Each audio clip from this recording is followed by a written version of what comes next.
네, 안녕하세요. 서울디지털대학교 최미수입니다.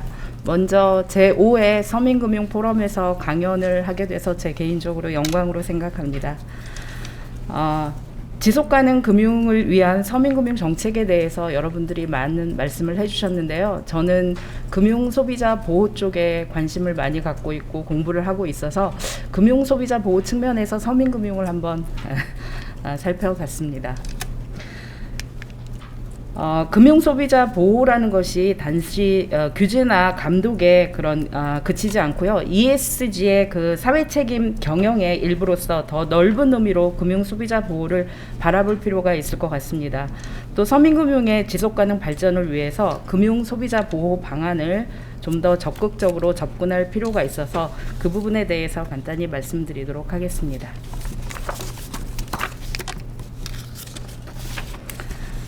금융소비자는 잘 아시다시피 이제 정보력이나 교섭력에서 여류에 있고요. 또 다양한 금융상품이 나오면서 금융소비자 보호가 필요해졌습니다. 금융소비자 보호는 단지 그 개인의 어떤 피해를 예방하는 것이 그치지 않고 금융회사에 대한 신뢰도 그리고 이거에 이제 전체적으로 금융시장의 안정성에도 영향을 미치는 중요한 주제라고 할 수가 있겠습니다. 글로벌 금융위기 이후에 금융 약자인 금융 소비자에 대한 이제 금융 접근성이 확대가 되고 또 정보의 비대칭성에 의한 금융 서비스의 이제 차별 대우 축소 등 금융 소비자 보호가 중요하게 대두됐습니다. 특히 이제 서민금융과 관련해서는 서민금융기관의 이제 까다로운 대출 심사라든지 높은 대출 금리 또 자신이 그 낮은 소득 수준이나 신용도가 낮은 경우 또 연체 기록이 있는 경우 금융 서비스 이용에 이제 어려움을 겪고 있습니다. 그래서 서민금융 현재 제도로서 이제 가장 큰 문제는 저금리 자금이 충분히 이제 공급되고 있지 않고 고금리로 인해서 저소득 서민들의 경제적 그 자립이 어려운 부분이다라고 할 수가 있겠습니다. 또 한 가지는 그 정책 금융 지원 제도의 이제 효율성이나 연계성 이런 부분에 대해서도 한번 검토해 볼 필요가 있을 것 같습니다. 글로벌 금융위기 이후에 이제 저신용자의 금융 부족이 더욱 심각해졌습니다. 저신용자의 대출 금액 비중이 2010년하고 19년 비교해 봤을 때 15%에서 5%로 감소했고요. 중신용자 같은 경우에도 대출 금액 비중이 41%에서 20%로 큰 폭으로 감소했습니다.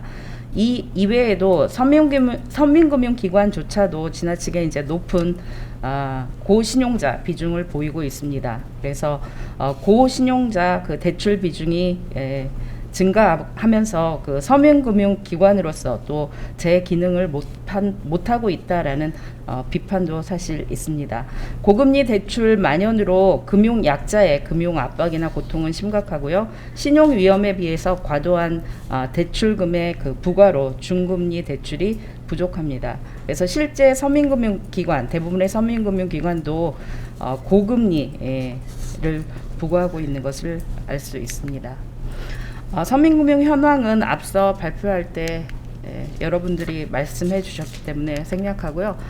다음에 나온 내용은 실제 그 서민금융 지원 제도를 이용한 경험이 있는 금융 소비자를 대상으로 해서 서민금융 제도 이용 전, 이용 시, 이용 후 특성이나 만족도에서 조사한 연구, 광민주 박사가 연구한 게 있어서요.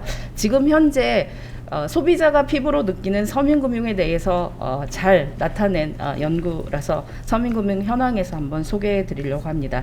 2016년 그 서민금융진흥원 출범 전후를 비교한 논문이고요. 크게 이제 연구 결과 5가지의 내용이 있는데 첫 번째는 서민금융 그 지원제도 이용 전 특성에서 봤을 때 조사 대상자의 이제 46% 정도가 신청 후 거절당한 경험이 있고 거부당한 이유 가장 높은 게 이제 신용 등급, 소득 조건, 뭐 재직 기간 등이라고 응답을 했습니다. 그래서 서민금융 출범 전에는 대부분의 그 소비자들이 네이버나 다음 이런 포털을 이용해서 이제 그 정보를 알게 됐고요. 서민금융진흥원이 출범한 이후에는 서민금융진흥원의 이제 홈페이지를 이용하는 비율이 가장 높았습니다. 서민금융지원제도 이용 시의 특성에서는 햇살론 이용 가장 높았고요. 이제 대출 만기 뭐 1년 미만, 3년 미만, 2년 미만 순으로 보였습니다. 그래서 서민금융진흥원 출범 이후에 이제 햇살론의 이용 비율은 조금 감소를 했지만 다른 서민금융 대출 상품 이용 비율이 증가하면서 이제 금융 소비자가 본인에게 맞는 적합한 그런 서민금융 지원 제도를 선택하는 비율이 증가했다라는 것을 알 수 있습니다. 세 번째는 서민금융 지원 제도 이용 후의 특성인데 소비자가 느낄 때 서민금융 지원 제도에 개선해야 될 점 가장 높은 게 이자율입니다. 더 낮은 이자율 41.3%고요. 자격 요건 완화, 또 간편한 절차 이런 것들이 이제 개선돼야 될 점이라고 응답을 했습니다. 그래서 대부분의 금융 소비자는 앞으로 이제 서민금융 지원 제도가 확대되거나 현재 수준을 유지할 것으로 생각하고 있는 것으로 조사됐습니다. 네 번째는 그 전반적인 만족도, 서민금융 지원 제도를 이용했을 때 이제 전반적인 만족도를 봤더니 한 보통 이상이 나왔고요. 그 서민금융 지원 제도를 이용했을 때 소비자의 만족도에 가장 큰 영향을 미치는 요인이 바로 제도의 적절성과 충분성이라고 조사가 됐습니다. 그 이외에도 뭐 직원의 전문성, 정보 획득의 용이성 및 사후 관리 이런 응답을 했습니다. 서민금융진흥원 출범 이후에 전반적으로 이제 서민금융지원제도를 이용하는 뭐 접근성이라든지 이런 부분에서 이제 만족도가 좀 높게 나온 것 같습니다. 이 서민금융과 금융소비자 보호를 한번 연결시켜 봤는데요. 금융소비자 보호는 여러분도 잘 아시다시피 금융소비자보호법 제정이 되면서 이제 많은 이슈가 되었습니다. 금융소비자는 정보의 비대칭성과 이제 협상 교섭력의 차이가 있기 때문에 금융 소비자 보호가 필요하다라고 할 수가 있겠고요. 이런 정보의 비대칭성과 협상력의 불균형은 장기적으로 금융시장이 이제 효율적으로 자원 배분을 어렵게 하거나 시장 실패를 유발하기 때문에 금융소비자 보호는 앞서 말씀드린 대로 금융소비자, 금융회사 전체적인 금융 시스템 안정에도 필요하다라고 할 수가 있겠습니다. 금융소비자 보호제도는 크게 나눴을 때 이제 사전적 제도와 사후적 제도가 있는데요. 이제 사전적으로 금융소비자의 어떤 피해를 예방하기 위한 그 금융기관들의 이제 공급자의 이제 영업행위 규제를 포함한 내용들이 있겠습니다. 사후적으로는 이제 금융 상품을 이용했을 때 금융 민원이나 금융 상담 그리고 이제 금융과 관련되는 이제 분쟁이 발생했을 때 어떠한 절차를 이용해서 금융 소비자 보호를 할 수 있는지로 구분을 해볼 수가 있습니다. 방금 말씀드렸듯이 금융소비자보호법은 금융 상품과 이제 그 마케팅 속성에 따라서 금융 소비자를 이제 동일 기능, 동일 규제 원칙에 따라서 보호하기 위해서 만든 법률이고요. 금융소비자보호법 제1조 목적에 보면 이제 금융 소비자의 권익 증진을 위해서 이제 금융소비자보호법을 만들었다라고 할 수가 있겠습니다. 금융소비자보호법의 내용들이 다양한데요. 그 중에서 이제 서민금융과 좀 관련되는 주요 내용이라고 할 수 있는 것 몇 가지를 들면, 먼저 첫 번째, 금융소비자의 권리와 책무가 있습니다. 금융소비자의 권익 보호를 위해서 금융소비자의 기본적인 권리를 규정하고요. 금융소비자 스스로도 역량 강화를 위해서 기본적인 책무, 그래서 금융소비자의 권리와 책무에 관한 조항도 우리가 이제 서민금융과 관련해서 생각해 볼 수 있을 것 같고요. 이제 판매 원칙, 6대 금융상품의 판매 원칙, 적합성, 적정성, 설명, 그리고 불공정 영업행위의 금지, 부당 권유의 금지, 허위 과장 광고의 금지 등도 같이 생각해 볼 수 있을 것 같습니다. 그리고 금융 소비자의 사전적 권익 보호를 위해서는 소비자의 역량 강화가 필요하겠죠. 금융 역량 제고함으로써 금융 상품의 선택권을 강화할 수 있습니다. 물론 이제 금융 교육도 필요하겠죠. 그리고 금융 상품의 주요 내용을 금융 소비자가 쉽게 비교할 수 있도록 금융 상품의 유형별 비교 공시 또 관련되는 내용이다라고 할 수가 있겠습니다. 금융소비자의 이제 사후적 권익 구제와 관련해서 아까 금융소비자 보호제도를 사전적 제도, 사후적 제도로 했을 때 이제 사후적 제도와 관련되는 내용도 같이 생각해 볼 수 있을 것 같습니다. 그래서 전반적인 이제 금융 소비자 보호에 대해서 잘 알고 계시는 내용을 설명드렸고요.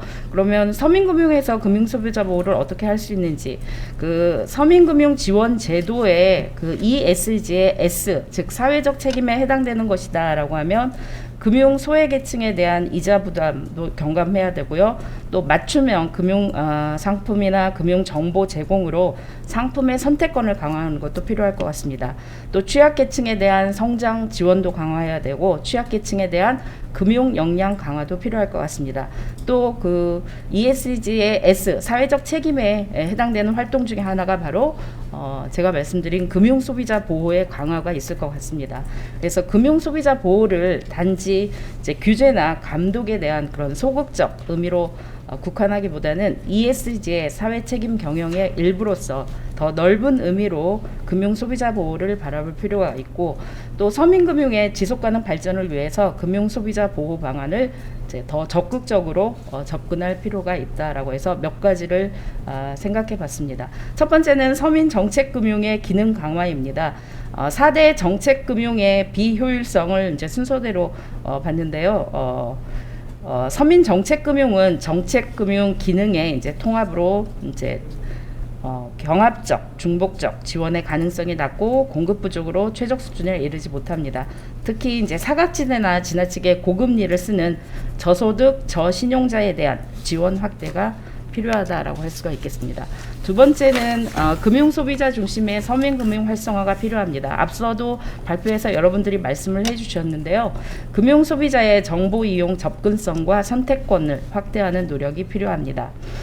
맞춤 대출을 통해서 고객의 대출 상품 비교, 선택권 강화하고 금융 소비자의 금리 인하나 금융기관의 이제 수익성 제고도 필요하겠죠.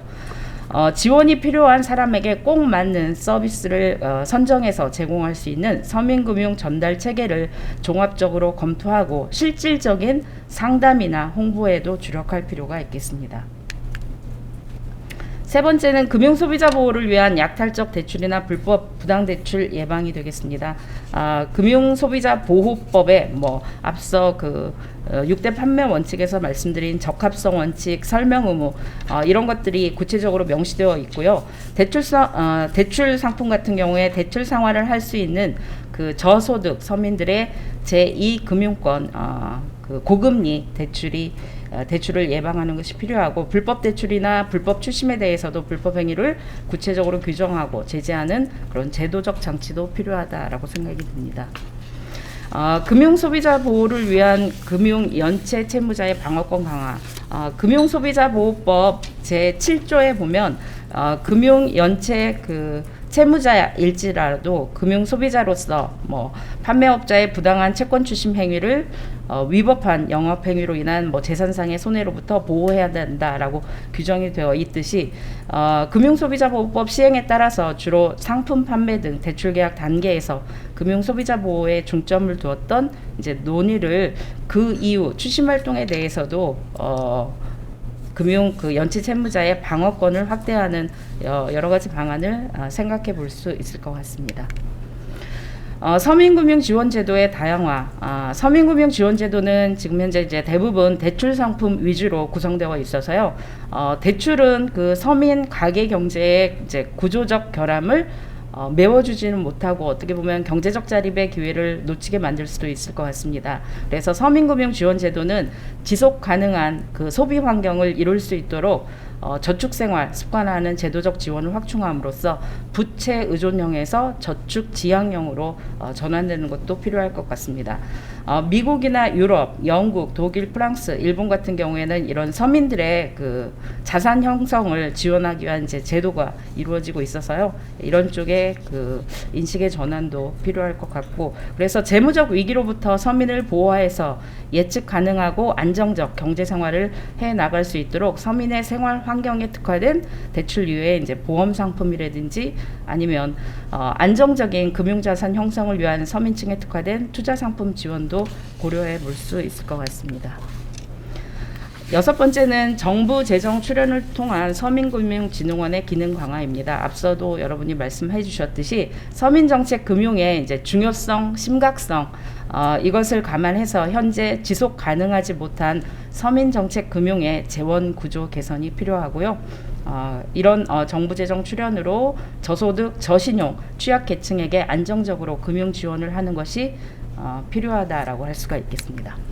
마지막은 앞서 그 실제 서민금융지원제도를 이용한 소비자가 느낀 부분에 대해서 말씀을 드렸는데요. 그 소비자들의 또 어떤 부분에 있어서 서민금융지원제도가 개선돼야 될지에 대한 내용을 정리해봤습니다. 신용등급 그 서민금융지원제도는 저소득 저신용 계층을 위한 이제 제도이고 신용등급 소득 조건으로 인해서 이제 이용을 거절당할 수 있지만 뭐 재직기간 이걸로도 이용을 거부당한 경험이 많이 있다라고 해서 이런 부분에 이제 제도적 개선이 필요할 것 같고요. 서민금융지원제도를 통해서 대출받은 상품의 금리 모른다라는 응답이 58%입니다. 자기가 실제 대출을 받았음에도 그래서 이런 금융 소비자가 서민금융지원제도를 이용할 때 뭐 대출금리, 대출기간, 대출 상환 방식 중요한 정보를 확실하게 인식할 수 있도록 하는 방안도 필요해 보입니다. 다음으로는 그 서민금융지원제도의 그 자격 요건을 완화하고 예산을 확보하고 적절한 대출 금액 지원 등 서민금융 차원에서의 적절성과 충분성 측면의 노력이 필요해 봅니다. 그리고 서민금융지원제도는 금융소외계층, 취약계층을 위한 사회 안전망이지만 금융소비자들은 서민금융지원제도의 이제 개선점으로 앞서 제일 불편했던 사항이 금리라고 했듯이 더 낮은 금리라고 응답을 했습니다. 소득과 신용이 낮아서 금융권 대출이 어려운 서민금융지원제도 이용하는 금융소비자가 보다 낮은 금리로 이용할 수 있는 금리 인하 방안도 마련돼야 된다고 생각합니다. 그래서 금융소비자 보호 측면에서 서민금융의 발전을 위한 여러 가지를 생각해봤고요. 서민금융의 지속가능 발전을 위해서 이제 앞서 발표한 또 다른 측면인 금융소비자 보호 방안을 통해서 더 적극적으로 서민금융의 지속가능 발전을 꾀해볼 수가 있을 것 같습니다. 마지막으로 그 서민금융 지원 그 소비자의 그 이용 특성 만족도 조사 결과에서 소비자들이 가장 크게 중요하게 생각하는 게 서민금융지원제도의 적절성과 충분성이라고 했습니다. 그래서 이번 기회에 서민금융 발전을 위한 서민금융의 적절성과 충분성에 대해서 같이 고민해보는 기회가 됐으면 하는 바람입니다. 감사합니다.